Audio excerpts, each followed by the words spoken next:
ডাঙৰ খবৰ এনআৰচিক লৈ কেইবাটাও ডাঙৰ মন্তব্য কৰিছে মুখ্যমন্ত্ৰী ডক্টৰ হিমন্ত বিশ্ব শৰ্মাই। মুখ্যমন্ত্ৰীৰ তৰফৰ পৰা কোৱা হৈছে এনআৰচিৰ প্ৰয়োজনীয়তা কি, অসমত এনআৰচিত নাম নথকাসকলে আধাৰ কাৰ্ড লাভ কৰিবনে নকৰে তাক লৈ মন্তব্য কৰিছে মুখ্যমন্ত্ৰী। এনআৰচি আৰু আধাৰ কাৰ্ড সন্দৰ্ভত মুখ্যমন্ত্ৰীয়ে কি বৃহৎ মন্তব্য কৰিছে এই মুহূৰ্তত জনোৱাৰ চেষ্টা কৰিম।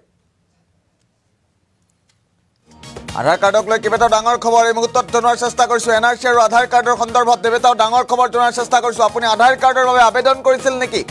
আবেদন কৰাৰ পাছতো লাভ কৰা নাই নেকি আধাৰ কাৰ্ড? এনআৰচিত নাম নোহোৱাসকলে পাব নাপায় আধাৰ কাৰ্ড তাক লৈ মন্তব্য কৰিছে।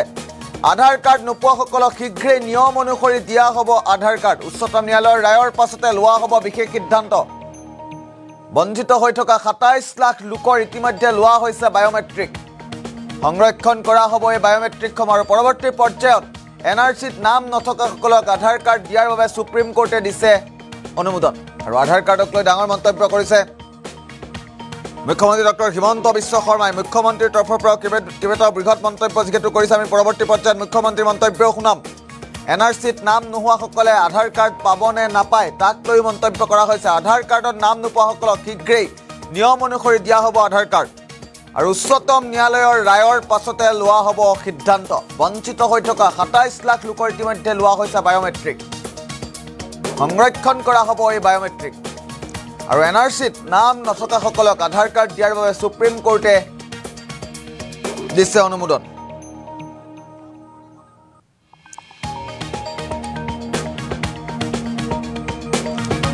ডাঙৰ খবৰ এই মুহূৰ্তত জনোৱাৰ চেষ্টা কৰিছোঁ। এনআৰচিত নাম নোহোৱাসকলে আধাৰ কাৰ্ড লাভ কৰিবনে নকৰে তাক লৈ মন্তব্য কৰা হৈছে। এই মুহূৰ্তত মন্তব্য আছে আমাৰ হাতত, আমি পোনে পোনে মুখ্যমন্ত্ৰীৰ মন্তব্য শুনাম। মাননীয় অধ্যক্ষ মহোদয়, ৰাজ্য চৰকাৰৰ আঁচনিৰ ক্ষেত্ৰত আধাৰ নহ'লেও কাৰো অসুবিধা নহয় তাক আমি এনচিয়ৰ কৰিছোঁ। কিন্তু কেন্দ্ৰীয় চৰকাৰৰ ফৰ্মবিলাকত আধাৰ নম্বৰটো লিখা থাকে। সেইকাৰণে যিমানেই আমি নিৰ্দেশ নিদিওঁ কিয় আধাৰ নোহোৱা মানুহখিনিয়ে ক'ৰবাত নহয় ক'ৰবাত অসুবিধাৰ সন্মুখীন হৈ আছে। আনকি বিনামূলীয়া চাউলখিনিও বহুত আধাৰ নোহোৱা মানুহক আমি দিব পৰা নাই।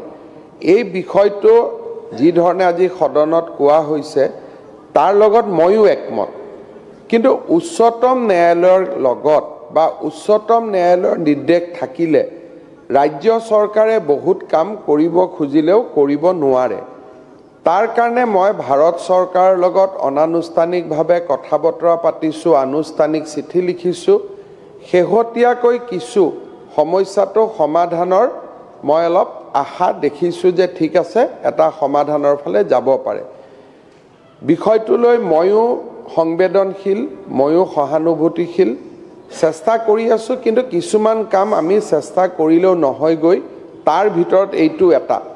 কাৰণ উচ্চতম ন্যায়ালয়ৰ লগত আমি নোৱাৰোঁগৈ বহুত ক্ষেত্ৰত, কাৰণ তেওঁলোকৰ এটা নিজস্ব চিন্তাধাৰা আছে।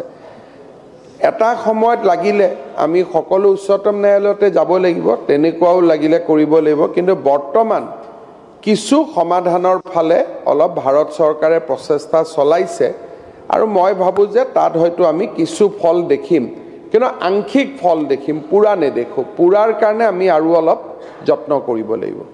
মাননীয় অধ্যক্ষ মহোদয়, ৰাজ্য চৰকাৰৰ আঁচনিৰ ক্ষেত্ৰত আধাৰ নহ'লেও কাৰো অসুবিধা নহয় তাক আমি এনচিয়ৰ কৰিছোঁ।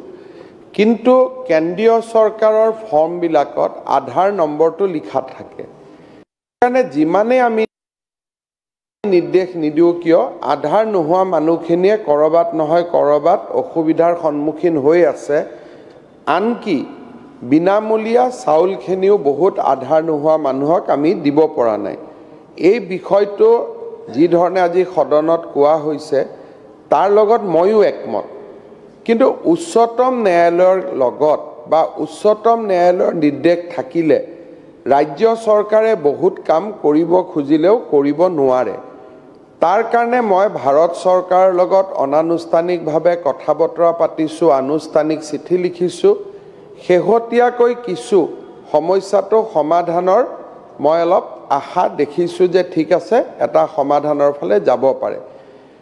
বিষয়টোলৈ ময়ো সংবেদনশীল, ময়ো সহানুভূতিশীল, চেষ্টা কৰি আছোঁ। কিন্তু কিছুমান কাম আমি চেষ্টা কৰিলেও নহয়গৈ, তাৰ ভিতৰত এইটো এটা কাৰণ উচ্চতম ন্যায়ালয়ৰ লগত আমি নোৱাৰোগৈ বহুত ক্ষেত্ৰত কাৰণ তেওঁলোকৰ এটা নিজস্ব চিন্তাধাৰা আছে এটা সময়ত লাগিলে আমি সকলো উচ্চতম ন্যায়ালয়তে যাব লাগিব তেনেকুৱাও লাগিলে কৰিব লাগিব কিন্তু বৰ্তমান কিছু সমাধানৰ ফালে অলপ ভাৰত চৰকাৰে প্ৰচেষ্টা চলাইছে আৰু মই ভাবো যে তাত হয়তো আমি কিছু ফল দেখিম কিন্তু আংশিক ফল দেখিম পুৰা নেদেখো পুৰাৰ কাৰণে আমি আৰু অলপ যত্ন কৰিব লাগিব